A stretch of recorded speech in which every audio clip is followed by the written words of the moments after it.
Shalom Bapak Ibu Saudara yang dikasihi Tuhan. Apa kabarnya? Puji Tuhan, luar biasa. Kita mau sama-sama mulai ibadah kita pagi hari ini.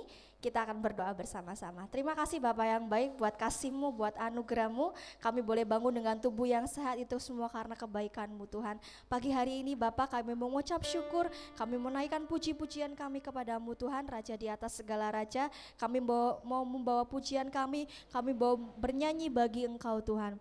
Terima kasih Bapak, terima kasih, berkati ibadah kami dari awal pertengahan sampai akhirnya Tuhan. Hanya di dalam nama Tuhan Yesus Juru Selamat kami berdoa. Amin. Ada sukacita? Haleluya. Kita mau sama-sama angkat pujian, datanglah ke bait-Nya dengan hati bersyukur.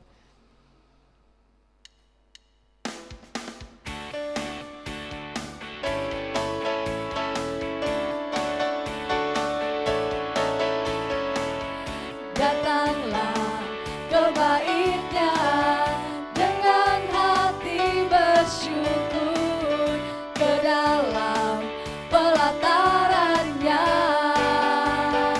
dengan hati bersuka rasakan dan lihatlah betapa baiknya Tuhan bagi yang berlindung padanya. Akan bersorak-sorak, akan bersorak-sorak. Bersyukurlah kepada Tuhan, sebab Dia baik, bahwasanya untuk selamanya kasih setia-Nya. Bersyukurlah kepada Tuhan, sebab Dia baik, bahwasanya untuk selamanya kasih setia-Nya. Datanglah ke bait-Nya, datanglah ke bait-Nya dengan hati bersyukur, ke dalam pelataran-Nya dengan hati bersuka rasakan dan lihatlah betapa baiknya Tuhan bagi yang berlindung padanya. Akan bersorak-sorai, akan bersorak-sorai, akan bersorak-sorai. Bersyukurlah, bersyukurlah kepada Tuhan, sebab Dia baik, bahwasanya untuk selamanya kasih setia-Nya. Bersyukurlah kepada Tuhan, sebab Dia baik, bahwasanya untuk selamanya kasih setia-Nya. Datanglah ke bait-Nya, datanglah ke bait-Nya dengan hati bersyukur, ke dalam pelataran-Nya dengan hati bersuka rasakan dan lihatlah betapa baiknya Tuhan bagi yang berlindung padanya. Akan bersorak-sorai, akan bersorak-sorai. Bersyukurlah kepada Tuhan, sebab Dia baik, bahwasanya untuk selamanya kasih setia-Nya. Bersyukurlah kepada Tuhan, sebab Dia baik, bahwasanya untuk selamanya kasih setia-Nya. Bersyukurlah kepada Tuhan, sebab Dia baik, bahwasanya untuk selamanya kasih setia-Nya. Bersyukurlah kepada Tuhan,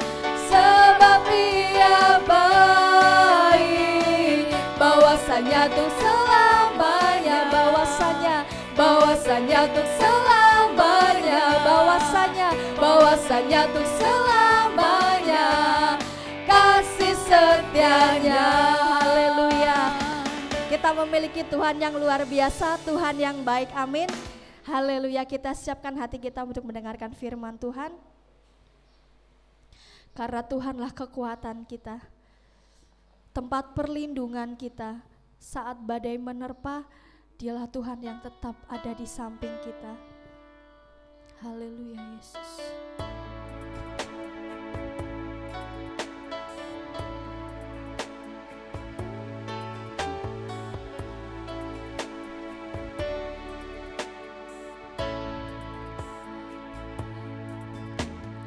Engkaulah kekuatanku,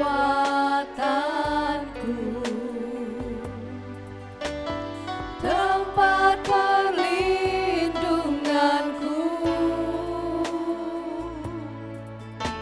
Saat badai menerpa, aku tak akan goyah. Aku tak akan goyah, sebab Kau sertaku.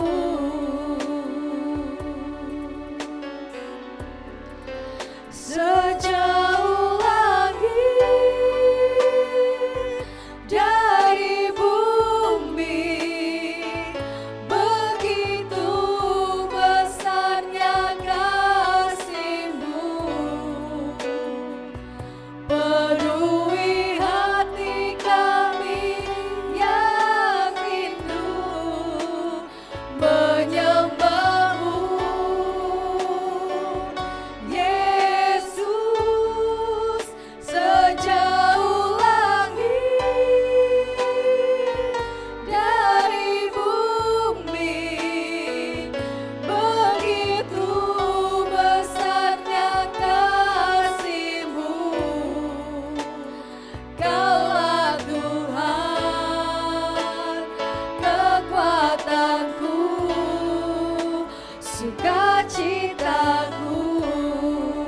Saya undang untuk bangkit berdiri, katakan Engkaulah kekuatanku. Engkaulah kekuatanku, tempat perlindunganku. Saat badai menerpa, aku tak akan goyah.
sejauh langit dari bumi, begitu besarnya kasih-Mu, penuhi hati kami yang rindu menyembah-Mu. Yesus, sejauh langit dari bumi, begitu besarnya kasih-Mu. Kaulah Tuhan, kekuatanku, sukacitaku.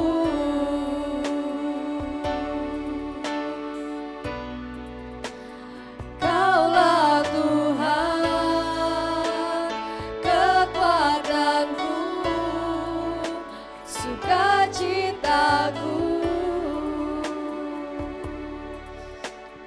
Kami percaya Bapa, bahwa kami ada sampai saat ini Tuhan, itu semua karena kebaikan-Mu, itu semua kekuatan yang sudah Tuhan berikan kepada kami Tuhan. Terima kasih Yesus, biarlah hati kami selalu mengucap syukur kepada Engkau Tuhan.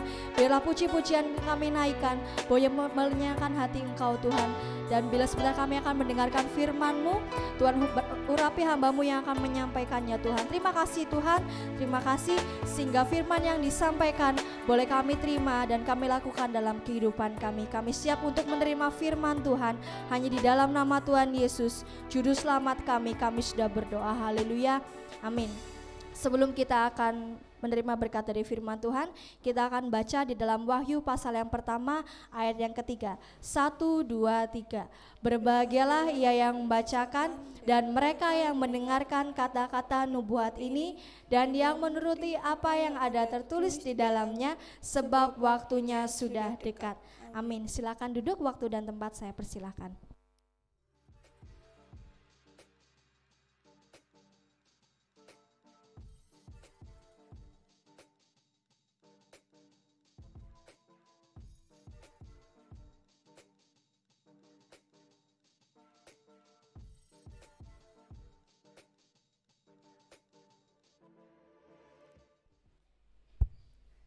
Salam Bapak Ibu yang dikasihi Tuhan. Puji nama Tuhan ya, pagi hari ini kita masih punya waktu untuk mendengar suara Tuhan. Haleluya. Kalau masih ada yang di luar silahkan masuk, ada beberapa bangku kosong supaya kita bisa lebih fokus ya. Di luar banyak kendaraan ya. Selamat pagi, selamat kita boleh beribadah bersama-sama di tempat ini, dan ini adalah waktu perkenanan Tuhan. Ini adalah waktu yang berharga sehingga kita boleh mendengar kembali kesempatan yang indah. Saudaraku, ketika kita punya kesempatan untuk meraih, untuk mendapat sesuatu yang berharga, tentu kesempatan itu tidak akan pernah kita buang ya. Tentu kesempatan itu tidak pernah kita sia-siakan ya. Dan mari bagaimana kita menilai firman, menilai kerajaan sorga, menilai Kristus itu dalam hidup kita. Adakah dia merupakan satu hal yang berharga, yang harus kita cari, yang harus kita dapatkan, ya kan? Kalau itu sesuatu yang berharga, tentu kita akan kejar. Tapi kalau itu merupakan hal yang biasa, biasa, Tuhan nanti kalau ada waktu ya Tuhan, saya repot, saya sibuk, maka kita tidak akan pernah mengerti nilai kerajaan sorga itu seperti apa. Baik, pagi hari ini kita akan lanjutkan pemeriksaan kita akan firman Tuhan tentang nilai kerajaan sorga. Haleluya. Kita baca lebih dulu dari Matius pasal 13 ayat 44a. Matius pasal 13.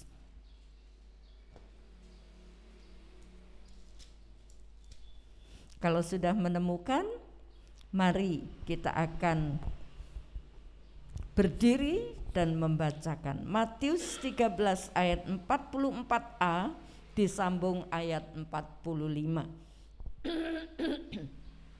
1, 2, 3. Hal kerajaan sorga itu seumpama harta yang terpendam di ladang yang ditemukan orang.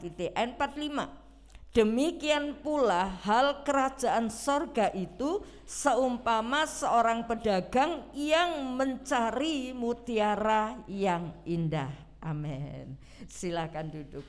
Puji Tuhan, Bapak Ibu yang dikasih Tuhan. Kalau minggu lalu, 2 minggu yang lalu kita bahas tentang adat atau proses pernikahan orang Yahudi. Dan Tuhan juga menyelaraskan bahwa gereja Tuhan itu adalah mempelai wanita dan Kristus adalah mempelai laki-laki. Jadi pertemuan mempelai laki-laki dan mempelai perempuan itu sesuatu yang sangat membahagiakan. Dan saudaraku, tujuan akhir pengiringan kita akan Tuhan itu pertemuan kita dengan Kristus, perjumpaan mempelai wanita dengan mempelai Kristus, gereja Tuhan Kristus, itu tujuan kita. Kalau tujuan kita ke gereja, tujuan kita ikut Tuhan, tujuan kita memilih agama Kristen hanya untuk mencari pertolongan secara duniawi, saudaraku, supaya masalah kita selesai, supaya kita dipelihara, supaya sakit kita disembuhkan, saudaraku, orang yang paling malang kata Rasul Paulus. Ya, kalau hanya sesuatu yang di dunia ini yang kita harapkan dari Tuhan, kita orang paling malang. Karena apa? Karena Kristus menyediakan lebih dari itu. Nah, bagaimana kita menilai kerajaan sorga itu? Bagaimana kita menilai Kristus dalam hidup kita? Kemarin bagian terakhir kita sudah bahas ya. Bagaimana penilaian kita? Kristus sebagai buah sulung gereja akan menilai Kristus itu Tuhan. Tapi buah susulan gereja yang akan selamat sih selamat, tapi melewati penderitaan yang dahsyat. Orang ini menganggap Kristus sebagai penolong. Dan baru dia sadar saat penderitaan hebat itu datang. Baru dia sadar, oh Kristus itu Tuhan. Tentu kita tidak ingin sadar setelah lihat penderitaan, ya. Tapi sadarlah mulai saat ini bahwa Kristus, Tuhan, kerajaan sorga itu nilainya jauh lebih berharga. Matius 13 ini dikatakan sebagai perumpamaan. Hal kerajaan sorga seumpama harta yang terpendam, ya. Hal kerajaan sorga seperti harta yang terpendam di ladang. Kemudian apa? Ditemukan. Kalau ditemukan itu kan tidak sengaja ya. Oh, aku nemu duit 50.000. Nemu itu tidak sengaja. Dan ini hal kerajaan sorga. Harta terpendam di ladang, kemudian orang tiba-tiba, loh sedang mencangkul, loh ada harta terpendam. Nah, ditemukan orang. Bukankah kita juga kadang-kadang tanpa sengaja kita mendengar firman dan kita terus percaya menemukan harta yang besar. Tapi hal kerajaan sorga juga seperti ayat 45. Hal kerajaan sorga seumpama seorang pedagang yang mencari. Kalau tadi hal kerajaan sorga seperti harta terpendam ditemukan tanpa sengaja. Tapi sekarang harta kerajaan sorga juga seperti seorang pedagang yang mencari, berusaha dengan niat, tekad, aku mencari. Ada dua hal saudaraku, orang menilai kerajaan sorga itu seperti apa. Dan cara mendapatkan ada dua hal juga. Pertama menemukan, tanpa disengaja, loh ternyata ada harta terpendam.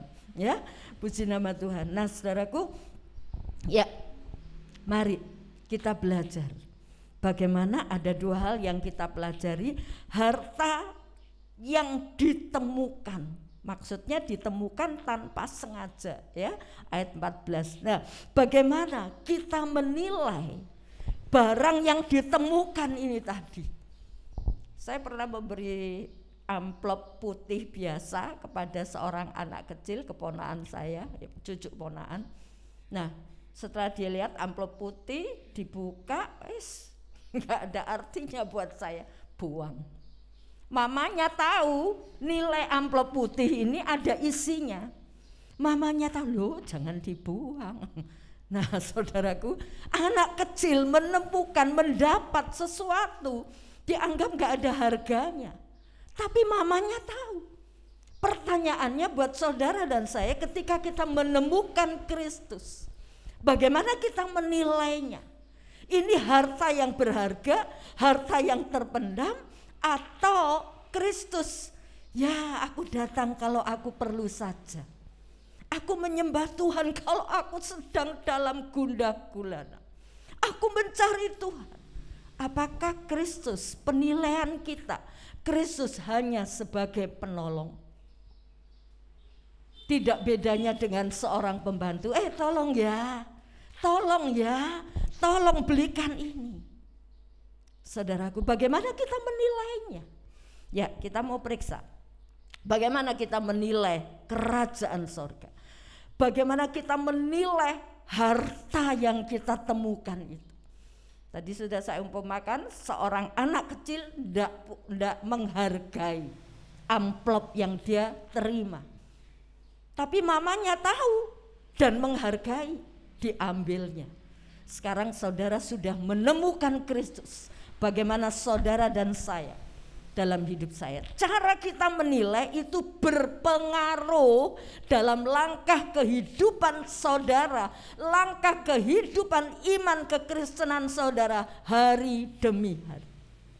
Bagaimana cara kita menilai Kristus dalam hidup kita? Itu berpengaruh, sekali lagi, berpengaruh dalam hidup kekristenan kita.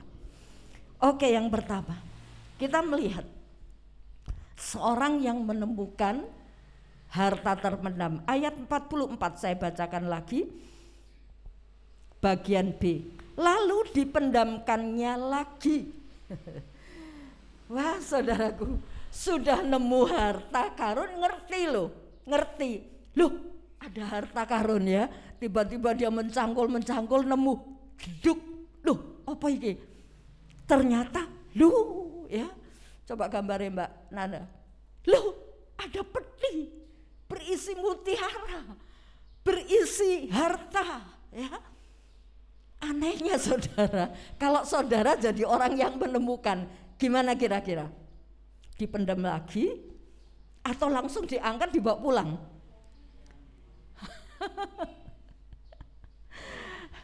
Orang ini berhikmat atau lebih berhikmat dari kita? Kalau kita menemu langsung diangkat dibawa pulang. Tapi orang ini enggak, dipendem lagi saudara. Dipendem lagi. Bodoh enggak? Bodoh enggak? Enggak. Justru dia ingin, aku enggak mau memiliki harta terpendam ini, cuma harta ini tok. Tapi aku ingin memiliki seluruh ladang yang punya harta terpendam yang belum ditemukan. Loh itu loh saudara. Jadi jangan nemukan Kristus, bersukacita, berapi-api pada awalnya saja. Setelah itu pas. Tapi orang yang menemukan harta ini, setelah terima, setelah mendapat, dia pendam lagi. Dan apa selanjutnya dikatakan? Oleh sebab itu dengan sukacitanya pergilah ia menjual seluruh miliknya lalu membeli ladang itu. Jadi sudah nemu, dipendem bening, kemudian dia pergi dengan sukacita. Aku harus mendapatkan harta terpendam itu, bukan harta itu tok, tapi seluruh ladang. Aku harus membelinya.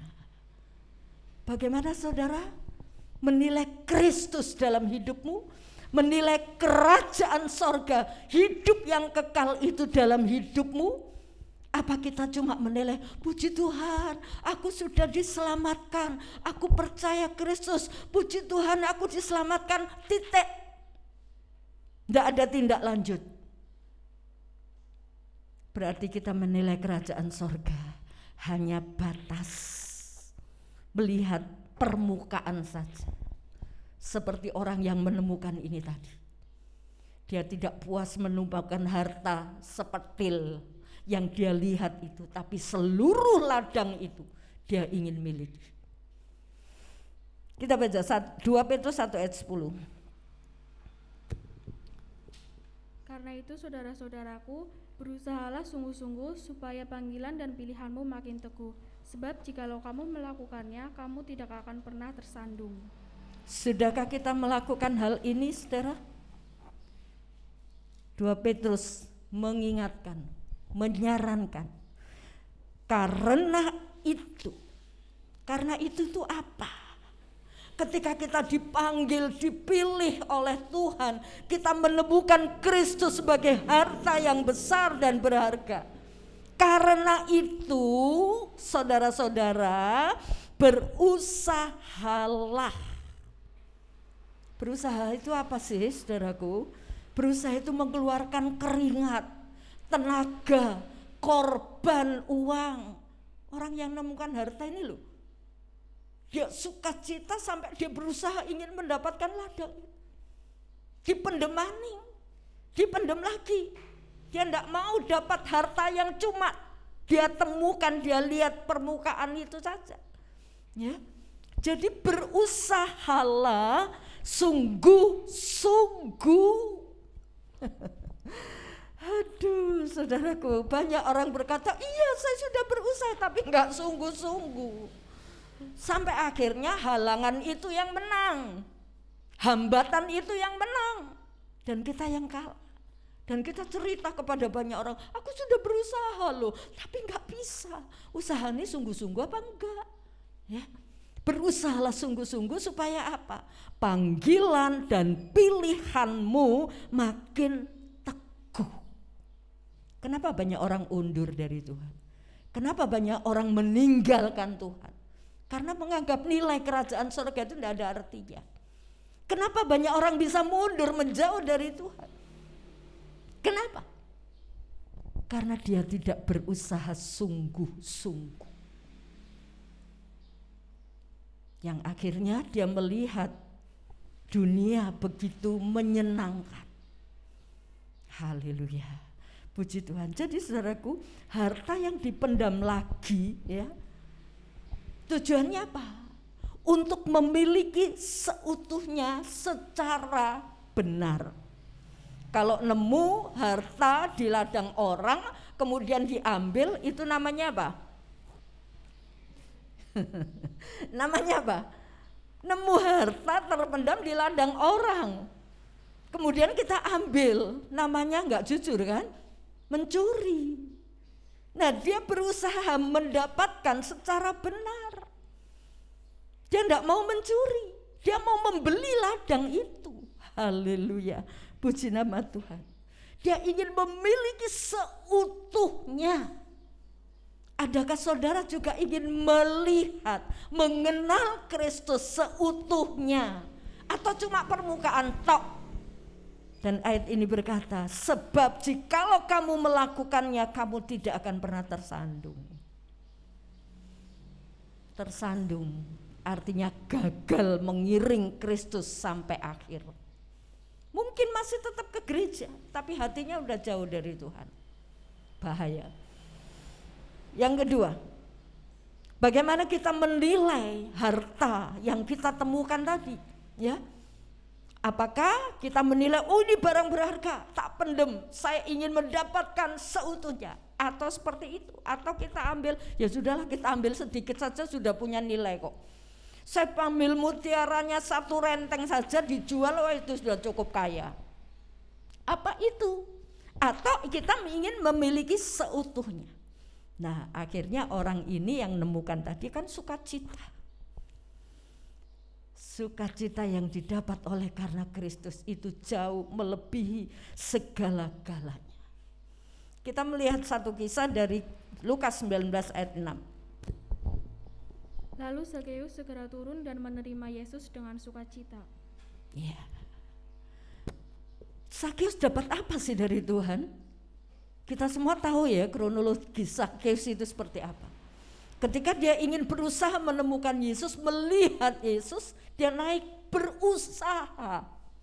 Dia naik ke atas pohon dan Tuhan tahu ini orang kepingin ketemu saya. Dan Tuhan bilang, Zakeus turun, aku mau mampir ke rumahmu. Zakeus turun dengan sukacita. Coba renungkan dari kronologis cerita ini, Zakeus dapat apa dari Tuhan? Gak dapat apa-apa, saudara. Gak dapat apa-apa. Tapi dia ketemu Kristus yang memberikan sukacita yang besar. Dia ketemu Tuhan memberi sukacita yang besar. Akhirnya apa? Pemulihan terjadi. Zakeus tidak lagi menilai hartanya itu berharga. Sebab itu dia janji, Tuhan, separuh dari hartaku akan aku bagikan kepada orang miskin. Dan aku akan memberikan 4 kali lipat kepada orang yang aku peras. Kalau dulu dia merasa harta ini nomor 1. Kalau aku tidak dapat harta, mati aku. Harta nomor 1. Tapi ketika ketemu Kristus disebutkan apa? Sukacita. Zakeus gak dapat apa-apa loh dari Tuhan secara materi. Tapi hatinya disiram dengan sukacita yang besar. Karena ini Tuhan yang bisa memulihkan hidupnya. Haleluya. Ini loh harta yang terpendam. Adakah saudara merasa sukacita yang besar ketika menemukan Kristus lebih dari apa yang saudara miliki? Kalau Kristus lebih rendah dari harta yang kita miliki, kita tidak akan pernah usaha untuk cari Tuhan. Ya, ada halangan, hambatan kecil saja kita sudah, waduh maaf ya saya nggak bisa datang, saya repot. Karena menilai Kristus tidak ada artinya. Tapi ketika kita menilai Kristus seperti Zakeus, sampai hartanya dibagi pun dia tidak kehilangan sukacita. Nah, ketika orang ini menemukan harta, apa yang dia lakukan untuk mendapatkan harta terpendam? Ya, dia menjual seluruh miliknya. Tadi kita baca ya. Dia pulang dengan sukacita, dia menjual seluruh miliknya.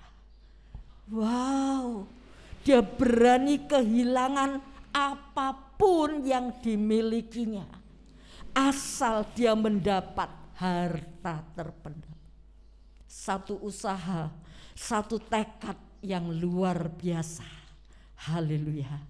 Dan orang ini menjual, kemudian dia ingin mendapatkan. Saudaraku, apakah kita juga punya usaha yang seperti ini?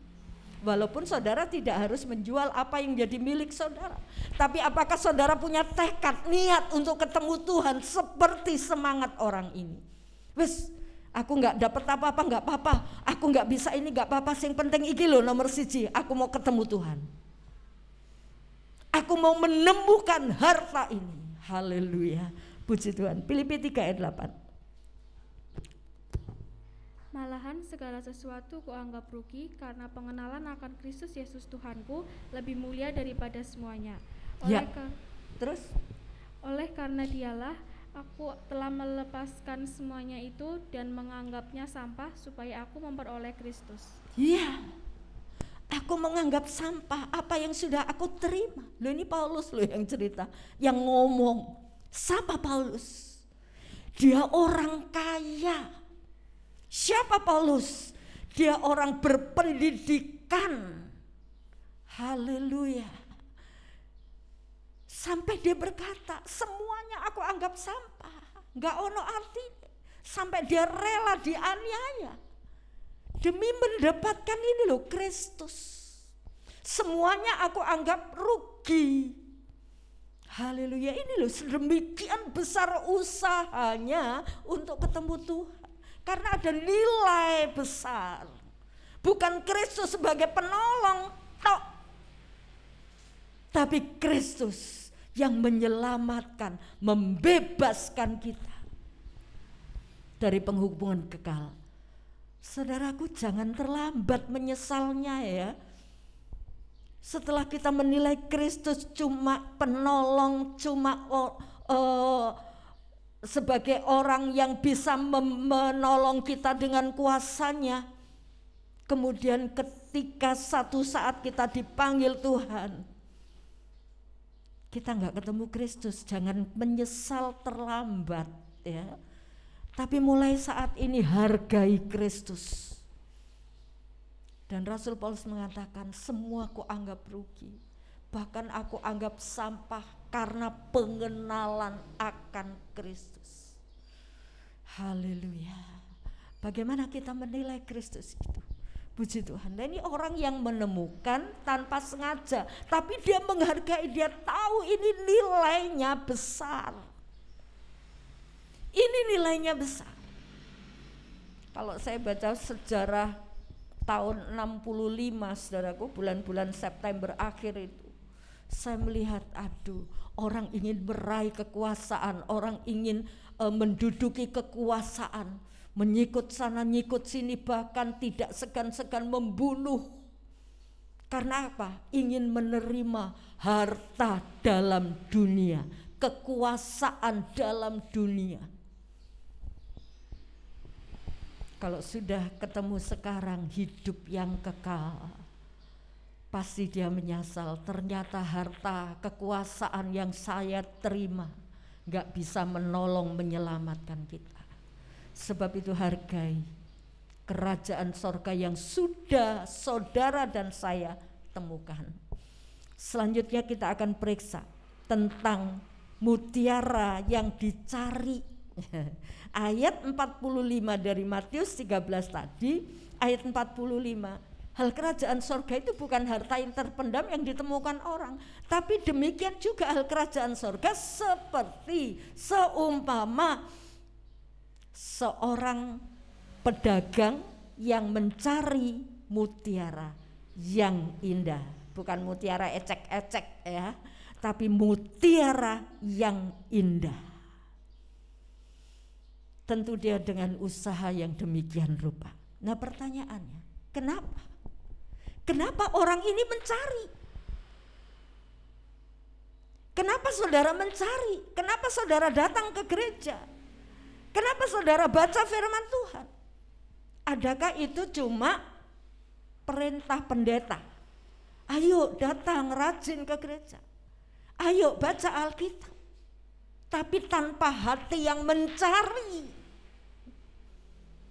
kita akan memberikan nilai begitu rendah terhadap kerajaan surga. Tapi orang yang mencari ini, saudaraku, pertanyaannya kenapa mencari? Ya, kita baca Kisah Rasul 16 ayat 30. Ia mengantar mereka keluar sambil berkata, Tuhan, Tuhan, apakah yang harus aku perbuat supaya aku selamat? Ya, cukup. Nah, orang ini haus akan keselamatan, ya. Siapa ini? Kepala penjara. Jadi kenapa mencari mutiara yang indah? Karena ini adalah yang dibutuhkan. Kalau saya tanya, kenapa saudara bekerja mencari nafkah? Apa jawabannya? Kenapaan? Karena butuh kan? Aku butuh uang untuk kehidupan sehari-hari. Jadi kenapa mutiara ini dicari? Karena dibutuhkan. Nah, kisah Rasul 16 ayat 30 ini seorang kepala penjara yang putus asa. Karena tawanan-tawanan, kunci-kunci penjara lepas karena gempa bumi.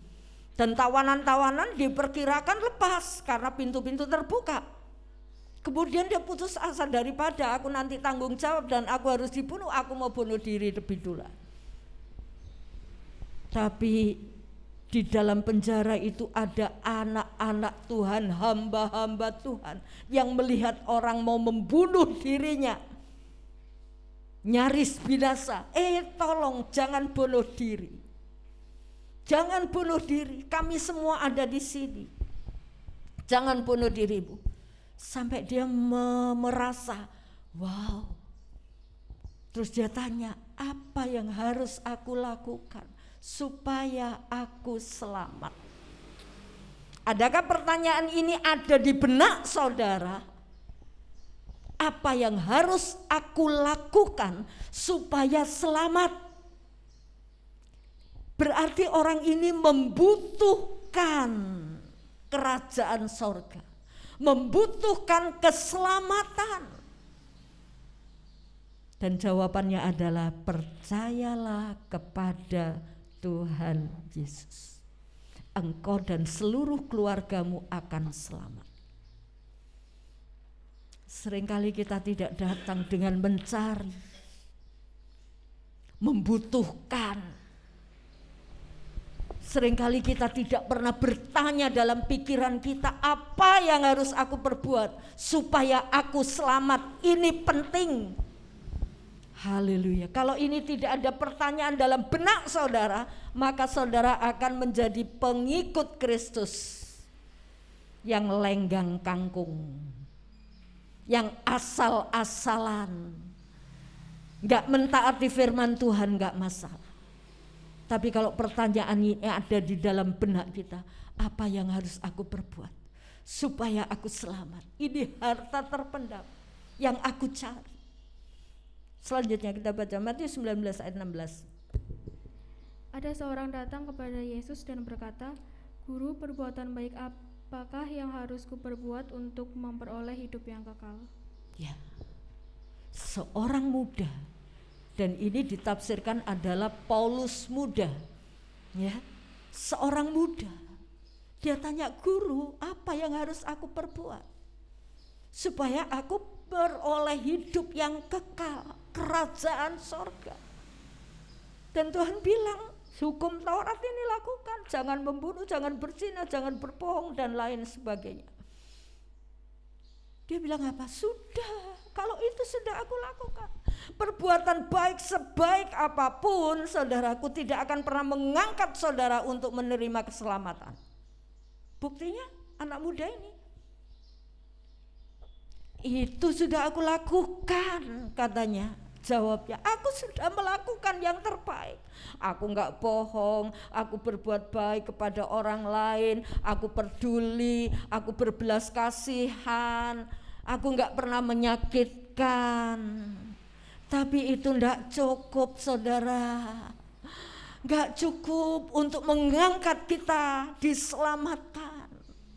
Haleluya. Itu perlu darah Yesus untuk mengangkat saudara dan saya ke sorga. Sebab itu Tuhan menjawab, kalau begitu satu hal yang harus kamu lakukan, jual yang ada padamu, ikut aku, kata Tuhan. Loh, hartaku banyak hartaku banyak dijual ikut Tuhan dengan tangan kosong. Apa yang Tuhan bisa pelihara untuk saya? Tuhan sendiri juga gak punya apa-apa di dunia waktu itu. Jadi orang ini berbalik, meninggalkan jawaban itu. Saudaraku, kita melihat dia tidak begitu membutuhkan dengan sungguh, sehingga dia lebih berat hartanya dan dia tidak melakukan. Tapi puji nama Tuhan, dengan berjalannya waktu, Saulus muda ini ditangkap oleh Tuhan saat dia merasa ajarannya paling benar. Dia membunuh pengikut-pengikut Kristus ini, ajaran-ajaran yang tidak benar. Dia membunuh, dia menganiaya. Tapi saat itu dia ditemukan oleh Tuhan. Dia ditemukan Tuhan dan dia melihat, siapa engkau? Akulah Yesus yang engkau aniaya. Haleluya. Saudaraku, puji nama Tuhan. Orang muda ini menemukan harta terpendam karena dia mencari, Mari saudaraku, jangan puas menjadi orang Kristen puluhan tahun tapi jalan di tempat. Gak ada pertumbuhan, gak ada kenaikan iman, pertumbuhan, pertambahan. Aku harus, kalau dulu cuma percaya, aku sekarang harus ikut Tuhan dengan sungguh. Aku harus perhatikan apa yang Tuhan mau dari hidupku. Aku harus siap melayani Tuhan. Gak ada pertumbuhan. Tapi ketika kita tahu Tuhan apa yang harus aku perbuat, Yesus akan memperkenalkan, ini loh, selangkah demi selangkah Dia akan memperkenalkan apa yang harus kita lakukan. Yang kedua, mengapa dicari? Dicari karena membutuhkan, ya kan? Seperti orang muda tadi, seperti kepala penjara tadi, apa yang harus aku lakukan? Sekarang mengapa dicari?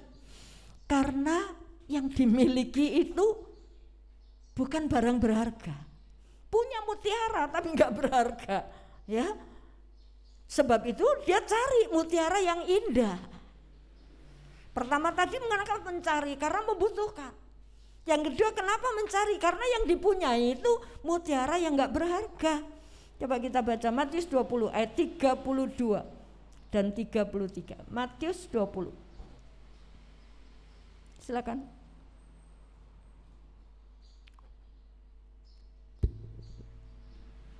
Lalu Yesus berhenti dan memanggil mereka. Ia berkata, "Apa yang kamu kehendaki supaya aku perbuat bagimu?" Jawab mereka, "Tuhan, supaya mata kami dapat melihat." Ya. Ini kisah seorang pengemis yang buta. Pengemis buta lagi. Bagaimana penderitaannya? Walaupun dia dengar tentang Mesias, Yesus anak Daud, dia tahu, tapi buta, enggak melihat. Nah begitu dia mengemis di jalan, ada orang lewat rame-rame dengan suara, langkah kaki, dia tangkap, ono opo ini? Ada apa ini? Dia tanya, dan orang menjawab, Yesus lewat. Loh, langsung nyambung di pikirannya, ini Yesus Mesias yang saya nantikan. Dia teriak, Yesus. Oh bukan Yesus, Tuhan, dia teriak. Tuhan anak Daud. Jadi yang diserukan bukan Yesus penolongku, enggak. Tapi dia yakini ini anak Daud, ini Mesias yang dijanjikan. Tuhan anak Daud, kasihanilah kami. Bagaimana kita membutuhkan kasih Yesus saat kita butuh pertolongan?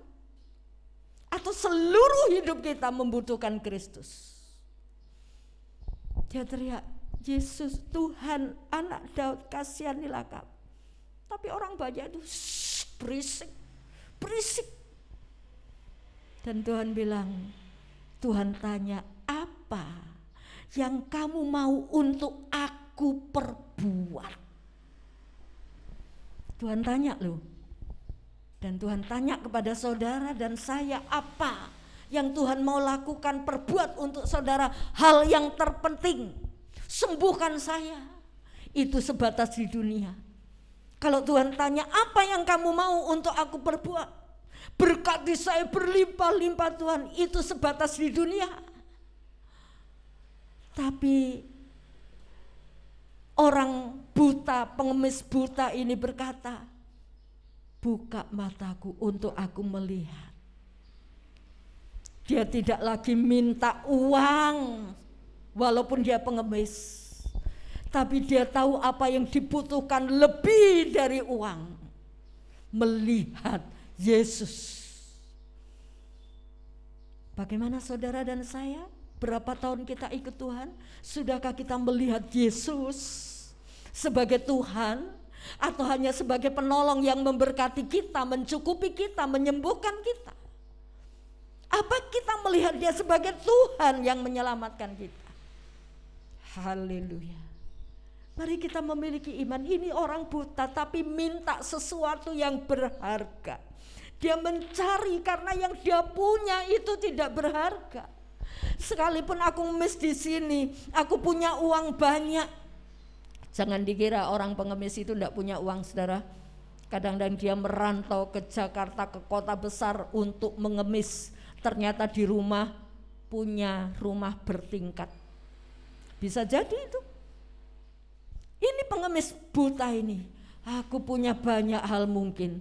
Orang-orang mengasihani aku, memberi aku harta, memberi aku uang. Tapi itu gak ada artinya. Ini loh, sembuhkan mataku. Bisakah kita meminta kepada Tuhan mencari sesuatu yang lebih berharga dari harta yang ada di dunia ini? Haleluya. Kadang-kadang orang menilai Kristus itu terlalu rendah dari harta yang ada. Sampai-sampai untuk mendapatkan harta pun dengan cara apapun dia lakukan. Dengan cara kecurangan, dengan cara menipu, dengan cara berbohong. Dia tidak menilai Kristus terlalu berharga. Jadi saudaraku, kita mau belajar kenapa orang mencari harta terpendam. Karena yang kita miliki ini hanya sebatas di dunia. Gak indah, gak baik, gak punya nilai kekal. Cari Yesus, saudara akan ketemu. Yang ketiga, kenapa dicari? Karena ini barang berharga. Haleluya. Kalau saudara kehilangan uang 100.000, bingung gak? Bingung kan? Tak taruh mana ya? Wis dibuka semua. Tapi kalau saudara kehilangan uang 1.000 perak, kira-kira mencarinya seperti mencari uang 100.000 atau mencari seperti uang 1.000? Lah wes men lah, saya wiki. Bagaimana ketika saudara nggak punya Yesus? Apakah kita menilai Kristus ini sebagai barang berharga? Maka dicari. Tapi kalau dianggap Yesus sebagai uang 1.000-an, nggak akan dicari. Ya, 1.000 perak, nggak ada artinya, nggak akan dicari. Hilang pun biarin. Tapi ketika kita menilai kerajaan sorga itu barang berharga, kita akan mencari. Filipi 3 ayat 10.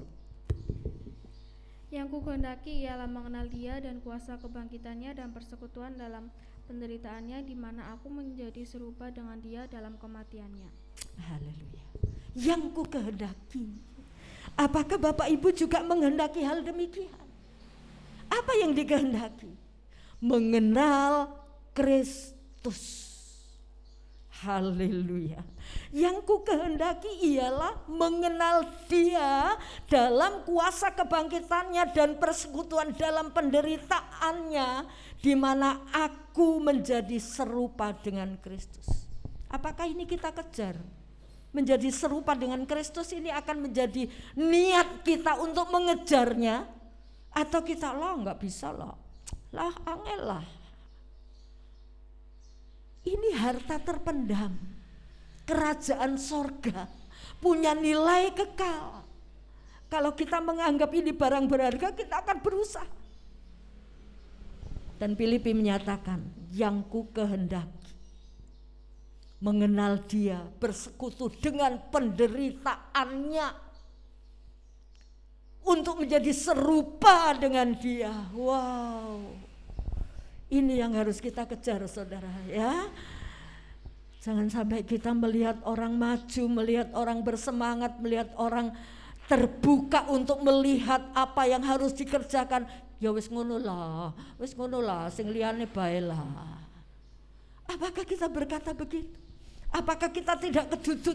Iya, pumpung masih ada waktu. Pumpung masih ada kesempatan.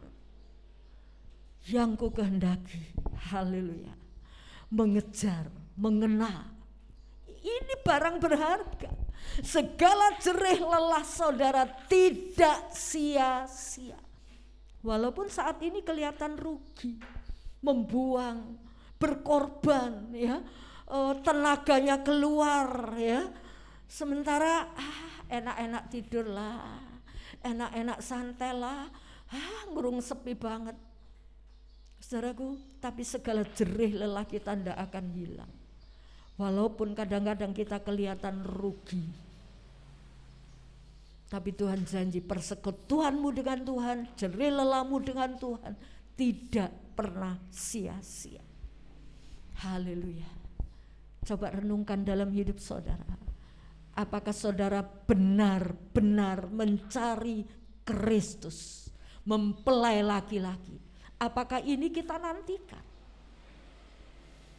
Kerajaan sorga ini kita cari karena kita nggak punya, karena kita butuh, karena kita menilai ini barang berharga dan mencari dengan sungguh-sungguh. Kalau kita menganggap Kristus, kerajaan sorga, hal yang kita butuhkan, hal yang berharga, maka kita tidak segan-segan untuk mencari dengan segala upaya, rela kehilangan segala sesuatu. Kisah Rasul pasal 20 ayat 24. Silakan. Tetapi aku tidak menghiraukan nyawaku sedikit pun, asal saja aku dapat mencapai garis akhir dan menyelesaikan pelayanan yang ditugaskan oleh Tuhan Yesus kepadaku untuk memberi kesaksian tentang Injil kasih karunia Allah. Amin. Perhatikan ayat ini saudaraku, ya. Seringkali ini kita bacakan, seringkali ini kita baca dan kita renungkan. Rasul Paulus punya komitmen, aku tidak menghiraukan nyawaku. Harta apa yang paling berharga dalam hidup saudara, yang cuma satu-satunya saudara miliki? Nyawa kan? Nyawa kan? Tapi Rasul Paulus, aku tidak menghiraukan. Aku tidak menghiraukan nyawaku. Bagaimana dengan saudara? Saudara merasa lebih menghiraukan kelelahan kita, lebih menghiraukan kerugian kita demi Tuhan? Rasul Paulus loh, nyawa tidak diperhatikan. Aku nggak menghiraukan. Asal katanya ya, asal saja aku dapat mencapai garis akhir, ending pengiringan kita, ketemu mempelai. Haleluya. Dan menyelesaikan tugas yang Tuhan percayakan. Memang gak ada tuntutan saudaraku, ya. Gak ada tuntutan saudara harus begini begitu, melayani Tuhan harus sungguh-sungguh, harus tanggung jawab. Dari gereja mungkin gak ada yang menuntut, tapi itu tuntutan dari Tuhan. Kalau saudara mencari sungguh-sungguh, saudara akan menemukan. Haleluya. Aku tidak menghiraukan nyawaku, asal aku mencapai garis akhir dan menyelesaikan tugas yang diberikan, tugas pelayanan, menyelesaikan pelayanan yang ditugaskan. Demi mencari harta yang punya nilai kekal, Rasul Paulus rela kehilangan nyawa. Bukan cuma tenaganya, bukan cuma perasaannya, dihina orang, dianiaya orang, enggak. Nyawa itu loh. Haleluya. Mari saudaraku, ending dari pertanyaan khotbah pada pagi hari ini, bagaimana saudara dan saya memberi penilaian tentang kerajaan sorga? Apakah kerajaan sorga ini sesuatu yang aku butuhkan? Apakah kerajaan sorga ini merupakan hal yang punya nilai kekal? Atau kita cuma nuntut, kasihi aku Tuhan, ampuni aku Tuhan, berkati aku Tuhan, tanpa kita bertanya apa yang harus aku lakukan? Haleluya. Mari kita bertanya pada pribadi kita masing-masing, apakah Kristus itu mutiara yang punya nilai tinggi? Apakah kerajaan sorga itu punya nilai yang kekal? Mari kita berdiri bersama-sama. Dia yang menyelamatkan kita, dan kita mau menyanyi ini keluar dari hati kita. Tuhan Yesus, mutiara tak ternilai dalam hidup kita. Kerinduan hatiku, mutiara tak nyanyikan dengan sungguh sebagai pernyataan. Keindahan-Mu memudarkan dunia, di mataku Engkau termulia. Katakan dengan sungguh dari hatimu. Oh Tuhan Yesus, kerinduan hatiku, mutiara tak ternilai harta milikku. Keindahan-Mu memudarkan dunia, di mataku Engkau termulia.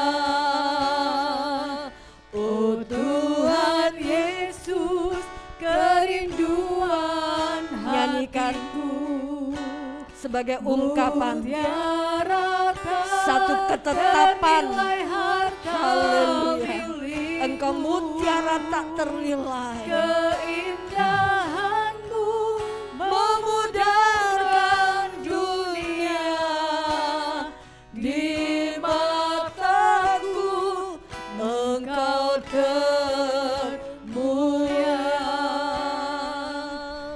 Mari saudaraku, biarlah perkataan yang keluar dari mulut kita itu berdasarkan dari hati kita. Engkau mutiara tak ternilai. Ketika kita menganggap Kristus sebagai mutiara tak ternilai, apapun yang terjadi dalam kehidupan kita, kita tidak mau kehilangan kesempatan untuk berjumpa dengan Tuhan. Kita tidak mau kehilangan kesempatan untuk berbuat bagi Tuhan. Kita tidak mau kehilangan kesempatan untuk menyenangkan hati Tuhan. Oh Tuhan Yesus, kerinduan hatiku, lawat kami Tuhan. Mutiara tak ternilai harta milikku. Keindahan-Mu memudarkan dunia, di mataku Amin. Engkau termulia. Nyanyikan dengan komitmen. Tuhan Yesus, kerinduan hatiku, mutiara tak ternilai harta milikku. Keindahan-Mu memudarkan dunia, di mataku Engkau termulia. Sekali lagi. Oh Tuhan Yesus, kerinduan hatiku, mutiara tak ternilai harta milikku. Keindahan-Mu memudarkan dunia, di mataku Engkau termulia. Sekali lagi.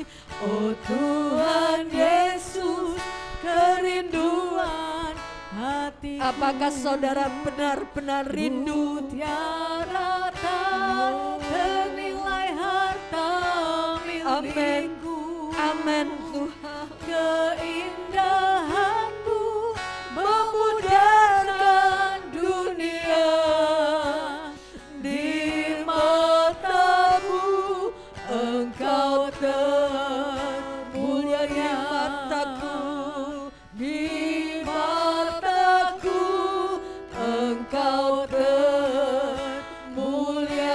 di mataku, Di mataku Engkau termulia. ini kesempatan saudara berbicara dengan Tuhan. Apakah engkau mengakui bahwa Yesus itu yang paling berharga? Ataukah Kristus hanya sebagai penolong dalam hidupmu? Jika saudara punya beban berat untuk berusaha mencari Yesus tapi banyak halangan dan rintangan, katakan, ceritakan kepada Tuhan, aku rindu Engkau Tuhan, tapi aku tidak mampu. Dia penolong, Dia akan memberikan jalan keluar. Haleluya, aku rindu melayani Engkau Tuhan, tapi aku gak berdaya. Berusahalah dengan kekuatan Roh Kudus, Dia akan memakaimu. Haleluya. Ini kesempatan saudaraku, jangan buang kesempatan yang sedikit ini. Ceritakan kepada Tuhan, berbicaralah kepada Tuhan. Oh, haleluya. Haleluya. Haleluya. Haleluya. Ini kami umat-Mu Tuhan. Ampuni kami kalau kami tidak memberikan nilai yang berharga. Oh, haleluya. Mulai hari ini kami akan berusaha sungguh-sungguh untuk menerima, meneguhkan panggilan dan pilihan kami. Haleluya, semua seperti sampah apa yang ada dalam dunia ini Tuhan. Haleluya. Haleluya. Oh Tuhan Yesus, kerinduan hatiku, mutiara tak ternilai harta milikku. Keindahan-Mu memudarkan dunia, di mataku Engkau termulia. Oh Tuhan Yesus, para kiwan maju ke depan untuk berdoa. Mutiara tak ternilai harta milikku, keindahan-Mu memudarkan dunia, di mata-Mu Engkau termulia, di mataku Engkau termulia. Haleluya. Terima kasih Tuhan. Terima kasih. Sungguh Tuhan, Engkau adalah yang termulia bagi kami Tuhan. Terima kasih Tuhan, terima kasih. Bapa kami yang di surga, yang kami sembah di dalam nama Tuhan Yesus Kristus, kami bersyukur Tuhan, pada pagi hari ini kami telah mendengar firman-Mu. Biarlah kami senantiasa menganggap Engkau adalah Tuhan, dan juga kami senantiasa Engkau yang termulia Tuhan.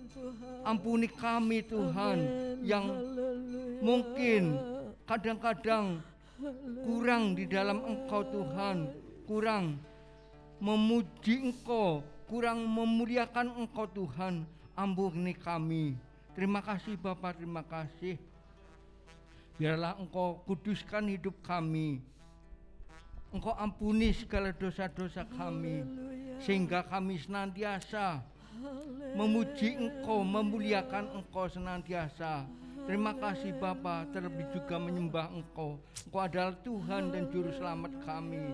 Engkau penolong kami, dan biarlah kami bisa melakukan apa yang kami harus lakukan menurut perintah Engkau saja Tuhan.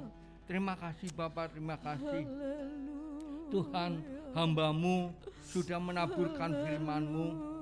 Biarlah semua yang firman yang telah kami dengar, biarlah bisa dimeteraikan di hati kami masing-masing, sehingga bisa melakukan sesuai dengan firman-Mu. Terima kasih Bapa, terima kasih. Tuhan, kami percaya Engkau memberkati kesehatan, kekuatan yang dari Engkau pada hamba-Mu. Dan biarlah Engkau senantiasa menguatkan, terlebih juga menguduskan senantiasa. Terima kasih Bapa, terima kasih. Memberkati setiap putra-putrinya, memberkati senantiasa Tuhan saudara-saudaranya. Terima kasih Bapa, terima kasih. Dan kami yang sudah mendengar, biarlah senantiasa Engkau senantiasa memberkati kesehatan, kekuatan yang dari Engkau, terlebih juga bisa melakukan apa yang harus kami lakukan sesuai dengan perintah-Mu ini Tuhan. Terima kasih Bapa, terima kasih. Engkau kuduskan hidup kami, dan biarlah firman yang telah kami dengar bisa kami lakukan. Terima kasih Bapa, terima kasih. Dan saat ini Tuhan, kami percaya Tuhan, saudara-saudara yang sakit, kami percaya Engkau jamah mereka, Engkau sembuhkan mereka, sehingga mereka senantiasa mendapat kesembuhan dan bisa datang ke kemah-Mu ini dengan penuh ucapan syukur. Terima kasih Bapa, terima kasih. Dan biarlah yang sudah lama tidak hadir tempat ini, kami percaya Tuhan tengok mereka dan beri ketuk hatinya agar mereka mau datang kembali dan mengaku bahwa Yesus adalah Tuhan dan Juru Selamat. Terima kasih Bapa, terima kasih. Engkau memberkati setiap langkah kami. Di dalam nama Tuhan Yesus Kristus kami sudah berdoa. Amin. Bapa kami yang di sorga, dikuduskanlah nama-Mu, datanglah kerajaan-Mu, jadilah kehendak-Mu di bumi seperti di sorga. Berikanlah kami pada hari ini makanan kami yang secukupnya, dan ampunilah kami akan kesalahan kami, seperti kami juga mengampuni orang yang bersalah kepada kami. Dan janganlah membawa kami ke dalam pencobaan, tetapi lepaskanlah kami daripada yang jahat. Karena Engkaulah yang punya kerajaan dan kuasa dan kemuliaan sampai selama-lamanya. Amin. Terima kasih Tuhan buat kesempatan untuk kami boleh menikmati ibadah pada pagi hari ini. Kami rasakan hadirat-Mu. Sebentar kami akan kembali ke rumah kami masing-masing. Curahkan berkat-Mu atas kami. Saudaraku yang kekasih, pulanglah dengan damai sejahtera dari Allah Bapa, cinta kasih dari Tuhan Yesus Kristus, persekutuan dengan Roh Kudus, dan kiranya berkat jasmani terlebih berkat rohani Tuhan limpahkan dalam kehidupan saudara, baik dalam usaha pekerjaan, dalam pendidikan anak-anak di sekolah, dalam berumah tangga Tuhan memberi keharmonisan, dalam bermasyarakat Tuhan pakai kami menjadi terang dan teladan. Terima kasih Bapa, tangan-tangan yang sudah berbuat bagi pekerjaan Tuhan yang ada di tempat ini, Tuhan akan kembalikan 100 kali ganda sesuai dengan janji-Mu. Terima kasih Tuhan, Kau lawat yang sakit Tuhan jamah dan sembuhkan, yang susah Tuhan hiburkan, yang lemah Tuhan kuatkan, yang berbeban berat Tuhan angkat dan memberi kelegaan. Sehingga Tuhan kami pulang dengan membawa sukacita ilahi mengalir dalam kehidupan kami mulai hari ini sampai selama-lamanya Tuhan Yesus datang kembali. Doa berkat ini kami pohonkan hanya di dalam nama Tuhan Yesus Kristus, Juru Selamat kami sudah berdoa. Amin. Curahkanlah kuasa-Mu Tuhan, mujizat terjadi di tempat ini. Curahkanlah kuasa-Mu Tuhan, mujizat terjadi sekarang.